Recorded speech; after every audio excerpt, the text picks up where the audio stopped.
Good morrow, listeners, and welcome back to the Swoonsisters Society, the podcast where two sisters discuss the most swoon-worthy moments in books, TV shows, movies, and real life. Laura said, I kind of like that he's a horse. And I went, why? Stop. He tries to run away like 3 times and gets caught every single time. She's really bad at running away. Today we're going to be discussing Amazon Prime's new show, My Lady Jane, which was made as a direct attack on Bridgerton, I bet. No. Yes. No. Oh, they saw Bridgerton and they were like, we need to do something. Yeah, they were like, we need to have something. This medieval kind of thing is very in right now. Yeah. So maybe that's why I was not expecting you to do the intro like that. That was very... Yeah, we binged the first 4 episodes together. Last night. Yeah. Mm-hmm. And we are dying to talk about it. I feel like whoever produced this was just like us. A book romance girly, and she's like, let's bring this to the screen. Let's bring a book boyfriend, a historical fantasy romance book boyfriend to the screen. Yes, because so that good. was the main focus. Was like, this guy is just, he is a book boyfriend. He like, it's In like he's real life. read. It's like he's read all the Sarah J. Maas books. It's like he's read From Blood and Ash. It's like he's read like Iron Flame and all that, and he was like, let me make all these men real. Like, let me actually darken my eyes and do all these things that, like, now I have a reference. I'm like, oh, that's what the author means. Yeah. He's doing it. He's so good. He can darken his eyes. Yes. He can, like, no, there's one part where he, oh, by the way, like, maybe we should just say, like, spoilers. Oh yeah, we're gonna get into spoilers. We're gonna get into spoilers immediately. I cannot not get into spoilers for this. So yeah, I don't know what I was expecting when I first started watching it. Maybe something a little bit more serious. It is not serious at all, and it does not take itself serious. No. Like, it is very, like, a parody, almost. It is. Very, like, the narrator doesn't take himself seriously. It's very, cheesy. And meant to be cheesy. Yes, it's kind of like if you've seen The Great, Ella Enchanted, something like that, where it's a historical fiction, which isn't really meant to be historical. It's not meant to be taken itself seriously. It's just fun. It's silly. There's a narrator making it super silly and hamming it up, and it's just fun. It's just a fun, silly show. So, getting into our notes.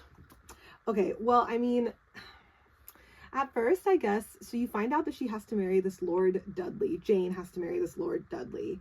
And the whole time you're like, oh, they won't let us see Lord Dudley. And you know she's gonna, like, meet someone and fall in love with him. Yeah. And you're, like, waiting for Jane to run away. She tries to run away, like, 3 times and gets caught every single time. She's really bad at running away. Yeah. She's run away, like, at least once every episode. Yes. And she never, like, accomplishes it. Like, she's so bad at it. And so, like, when I first saw it, I was like, oh, she's definitely gonna... We haven't read the books, by the way, so, like, didn't know what to expect. I was like, she's definitely gonna run away, meet a random guy on her travels, and fall in love with him, and then, like, somehow get out of marrying this Dudley character. Katie thought that the Dudley character was the person that she was gonna meet. I had assumed at first that after we learned that she was going to get married, that she was going to meet her future husband outside of the context of the marriage, and then later find out that that's the man that she was going to marry somehow. I was pretty right. No, you were spot on. They threw us off a little bit because then she meets his brother, who is a character. Who we then assume that it's the man she's supposed to marry. Right. Yeah. Right, and it's not. And it was pretty good, like, when she comes to her wedding and the brother's standing there and then he moves out of the way and it's Guilford, thank you. And it's Guilford and it's just like, ooh, like, she already likes him because she met him at the tavern. Hold on. When we first see him, this man, what's his name? His real name? Edward Blumel? Okay, when we first meet him, he is, like, just giving main male character energy. Yes. From the minute we meet him. From the minute she sees him in the tavern. Like, something's going down the tavern and he's like, come with me. Like, he was very well casted. yes. And when you see him in pictures, it just doesn't give the full effect. You need to see him act it out. So the time that I've seen this actor before, he was on Sex Education. He plays Maeve's brother, which if you've seen Sex Education, he's just not a very good guy. He's kind of a drug addict, kind of just not really there for his sister, just not a very good character, not somebody you're supposed to root for, and kind of a bum. And seeing him in this context, wow, what an actor. He has range. Oh my god, no, he did everything good. They were like, they told, I don't know what they told him, but they were like, create the tension in that tavern scene, like when they're in that huddled under the stairs, and he's like, this is your last chance to come with me. And it's like, in books when you read it, you're like, and he inched closer, like a minuscule inch closer. Yeah. It has never come across on screen for me, and like, he did it. It's almost like this my show was gosh. made for the book girlies. Yes. He is so recent. His wit and his humor. Like, now I'm gonna, when I read A Court of Mist and Fury, I will have some sort of template to be like, oh yeah, that's what that's like, or that's what that should look like or sound like. Yeah. Just his wit and everything. Yes. He's so giving, like, that kind of character. No, he was so good. And then wait, I have in my notes Lord Dudley's little earring. Lord Dudley, that's the dad. That's Guilford's father. He just has one little earring. He has one little pearl earring, and I don't know why, but it's like, and I like it, men wearing earrings, men with jewelry, great. Masculine people with jewelry, great. But you don't like his little earring. I hate his little earring. I think he's so ugly. I hate it. He's trying to have like really significant moments, and his little earring is just dangling. He's like no. And then honestly, the way that like I kind of don't care about any of the other story arcs in this show other than the main two characters. Yes, and we were trying to get through it for this episode today, and all the other plot lines I was falling asleep, and then Guilford would get back on screen and I was like, ooh, Guilford. Guilford. Yeah. And they have so many of those moments that it's like classic book tropes, like when she says Guilford and he's like, it's the first time you said my name. Oh my god, but he says it, no, but he like, this is what I'm saying, like when she does that, he stops and he stares at her. And it's not awkward or cringe. It's not. It's not awkward or cringe. And she goes, like, she keeps talking, and then she realizes that he's staring at her in a certain way, and she's like, what? And he's like, that's the first time you've ever said my name. Like, yes. He does it so well. Like, it's just, it could have been so cringe, and he makes it not cringe. And also giving a lot of credit to Emily Baker, who plays Lady Jane Grey. She's killing it, too. She's crushing it. The only reason we haven't mentioned her yet is because we're obsessed with Guilford. We're obsessed with Guilford. Team Guilford. I am here for Guilford. But she is doing a great job. Their chemistry is amazing. I could just imagine that they probably had a lot of chemistry reads with different actors. I wonder who they cast first, Lady Jane or Guilford. Probably Lady Jane. I don't know. I mean, I don't know how that works. Yeah. Maybe. Their chemistry is amazing. Yeah. No, their chemistry is like fantastic. I mean, the way he's acting, it feels like he could have chemistry with this mic. Yeah, like, right? He's amazing. Yeah. Yeah. Like, cast him as every book boyfriend, honestly. I'm sad because seeing him play this role, I'm like, and I would never have imagined it, like, if I just saw a picture of him, but seeing him in the role, I'm thinking to myself, he could be Rhysand. No, he really could, especially. But they're not going to cast him now that he's done this. You never know. But you never know, but I mean, probably not. Like, this is the same character copy and paste. Why would they do that? I guess. Didn't they cancel? Well, somebody else is going to pick it up. Yeah. You think they're not going to make this into a show? It's one of the most popular series in the world. Yeah. They're going to make money off it, guaranteed. They're going to make it into a show. Wait, and then he has so many good lines, too. Like, there's one moment where she tells him to fuck off, and he goes, off I shall fuck. Yes. I love it. That was funny. Yeah, and he is just so good. Okay, so aside from the main love story, which is, by the way, like the best part of this show, there is a lot of gross shit in the show. Besides the main love story, everything else is very mid. The actors are great. All of the actors are doing exactly what they're supposed to do. But it's just, they're giving what the script is giving them. It's not their fault that some of the stuff is gross. Like, the guy It's is not down their there fault. and someone's urinating into his cell. There's so many Then gross moments. The girl's toe, nasty feet. That she doesn't like to take a bath and she's got nasty feet. Mary. I feel like they're just showing us these things to make the show, like, edgy. Oh, the guy's gross foot when he puts it on the table and the sister has to marry him. Yeah, like, we don't need this for the show to be edgy. Just, it's just for nothing. It's for no reason. Yeah. I do like the sisters, I will say. Especially the little sister. She is unhinged. They're the really cute. The sister is unhinged. She's like, what, 13 years old? Yeah. She's drinking wine. She's at the parties. She's committing murder. She's awesome. The sisters are cute. I like that side plot a little bit. And I like that Lady Jane Grey's mother, while you're going to think at the beginning that she's just going to be a villain and she's just not really a good mother at all. She kind of is a little bit complex, and I appreciate that. You kind of have to remember their time period. She is giving, like, very Lady Featherington. It's not that she doesn't care about her children. It's that she knows, she understands what needs to be done by women in that time period. Yes. And she's trying to make it the best for her girls. Even when she has to marry her second child off to that old dude, she feels really bad about it. Yeah. And when she finds that the old dude is dead, she's like, well, we have a very busy day today, girls. Like, she's just slaying. She's, like, killing it. Speaking of slaying, that whole side plot with Edward, Mary's trying to slay him. Mary has a romance with her brother. Is it her brother? It's her brother, dude. Oh, I didn't get that. Yes. Oh, you literally said that it was like Jamie and Cersei. It is like Jamie and Cersei. Yeah, I told you. That's her brother. It's disgusting. I really don't like it. I really hate that. I just want to skip all those parts, but then we won't have the context to know what's going on the rest of the show. No, literally during all their gross parts is when they're scheming. So, like, we need to watch it. Yeah. It's disgusting. Yeah, I think it's supposed to be, though. It's supposed to be very over-exaggerated. Disgusting. I don't like that. It's not for me. And the way that the characters talk, like Lady Jane Grey and Guilford, they both talk like normal people. Their conversations are normal. So if you've noticed, this is what I'm saying. It's very parody. Like, it's not to be taken seriously as a period piece. Like, it's very parody. Like, every time something happens, Lady Jane Grey is like, what? And they're like, do not say what. Say pardon. Like, they're telling her that she's not talking correctly. Yeah. Yeah. I think it's on purpose.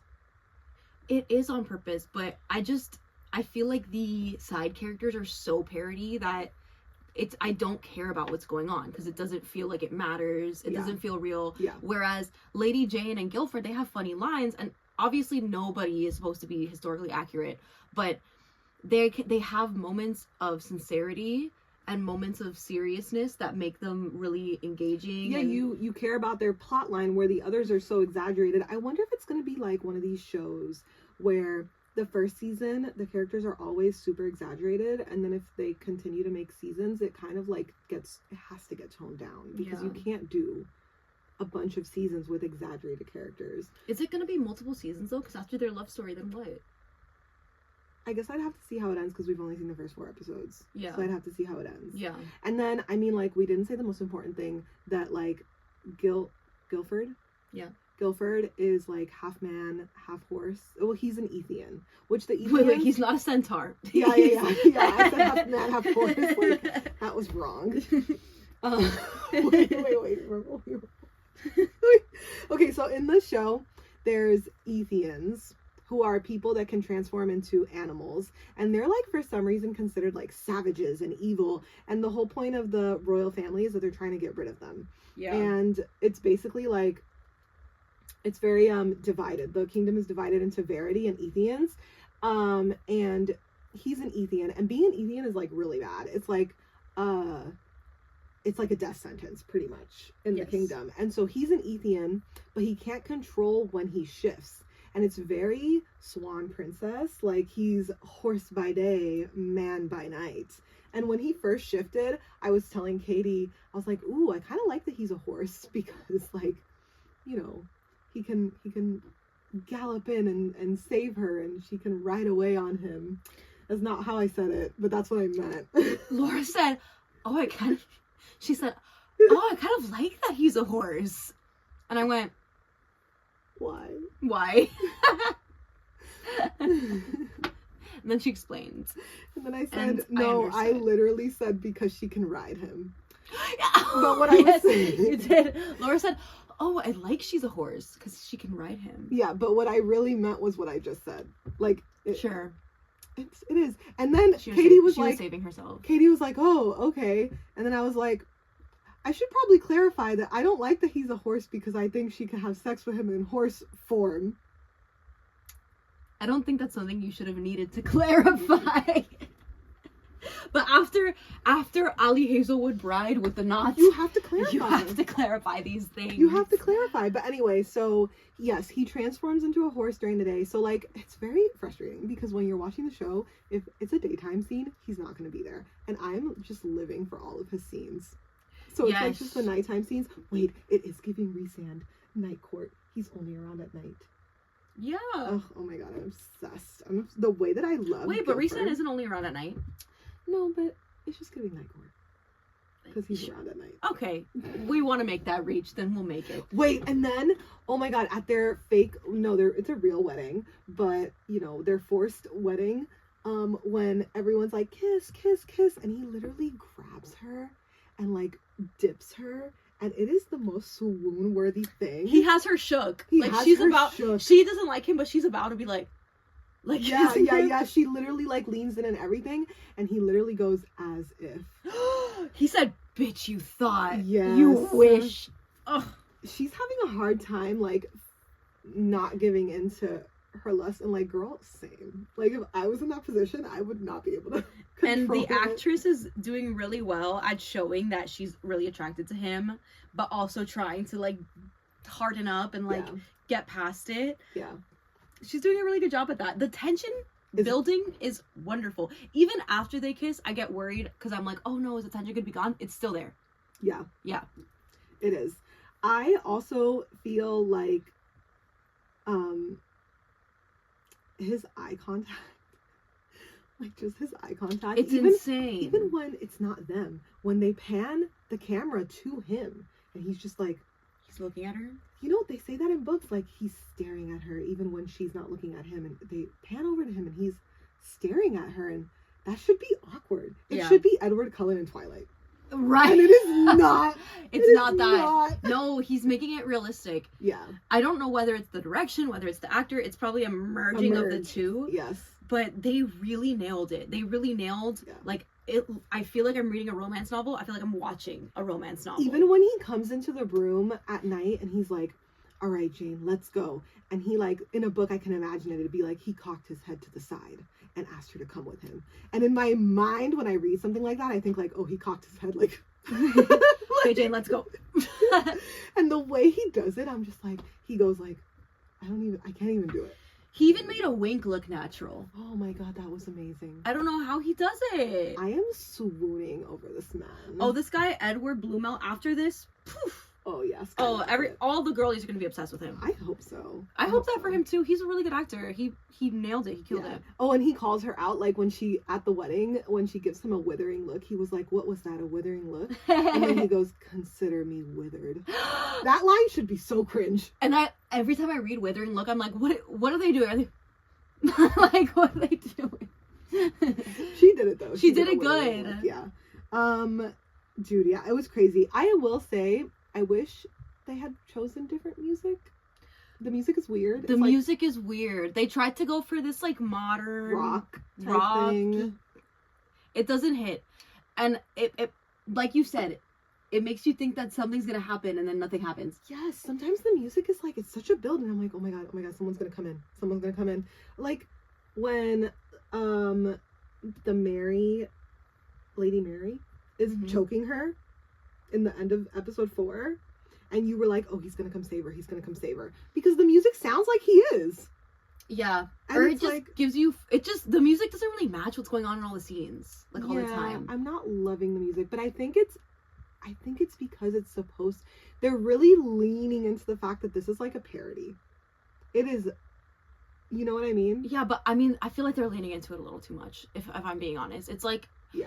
just so over. The narrator has some lines that are like, some of it's funny, some of it's a little cringe, it's like trying too hard to be edgy almost. Yeah. And I'm like, you already are edgy. Just lean into the characters, not all this other stuff. I do love that it's like lust at first sight, and then she realizes that she kind of hates him, and they have all these bickering moments, and then they're getting closer because she's trying to help him find a cure, and he's helping her try to find the killer of her cousin, and they're really, between this lust that they have and the fact that she's one of the only people that knows his secret and can actually maybe help him, they're getting closer, and you can really feel them actually getting closer. Like, he tells her about when he first changed, that it's very hard for him to talk about because it's when his mom died, and because he's horse by day and man by night, he has this reputation where he's like this rake. Because he's only out at night. And no one sees him during the day because they assume he's sleeping because he was raking about London all night. And I love that it's kind of his persona. And there's a moment where she's like, oh, you don't care that like everyone thinks you're a rake? And he's like, it doesn't matter to me what everyone else thinks as long as the people I care about know the truth. And that came across so good too. Yes. And that happens a lot in books. Says. About his inner circle. Yes. I also, I like their whole deal that they make, because she thinks that they're just dating, like, that they just get into this arranged marriage, like, for the money or for the status or whatever. And then he kind of reveals to her that he knows that she's into herbology and healing, and that she's into science, and that he wants to marry her so that she could help him find how to get rid of the curse. Not the curse, but just his condition of... He doesn't want to be an Ethian anymore. Yeah, he wants to not turn into a damn horse. So they come with a deal that... And she doesn't want to be married. So that if she helps him find some sort of cure, that they will get divorced. Obviously, they're not going to end up getting divorced. We'll see what happens. They're going to love each other. Oh, yeah, definitely. Obviously. But the fact that they've come to this deal, like, means that, okay, now they actually have to work together and they have a common goal. Yes. And now they really, really bond over that. And, like, their shared secrets and their shared things. And then when she becomes queen, it just gets all the more complicated. So they're good at hyping up the drama. They really are. Yeah, well, then he finds out that the only reason that his dad wanted him to marry her was not to find a cure, but more because he wanted him to be king. Yeah. And so now he feels a little bit betrayed by his dad, and then he feels kind of like the only person on my side is Jane. Yeah. And they just start to get closer, and it is so book coded. And I haven't read these books. So the first 4 episodes, like, really good. I'm super excited to watch the next 4, and we will do a recap of the last 4 episodes once we've seen them. Yeah. And yeah, I just like, I don't think that this show is for everyone. I think there's going to be a lot of people who talk mad hate about it. They're just not going to like it. Yeah, I agree. I have a feeling, just because of how corny and how silly it is. But I will keep watching for the main love story. The girls who get it. The girls who don't. It's definitely one of those things. It's like super romance, super romantic-y, super these novels. It's giving up From Blood and Ash, Akotar, Iron Flame, Fourth Wing. Like, all of those things. It's like an amalgamation. And I know My Lady Jane's already a book. I don't think I'm going to read it because I'm watching the show now and I like the show. But same. Let us know if you think we should read it. Oh yeah, is it worth it? Because I'm down to read it. Or let us know in the comments. Do people like the book better than the show? Is it yes, the same? Yes. Is it similar? Now that you've watched the show and read the book, yeah, is it better? Because I'll read the book. Yeah. If it's better.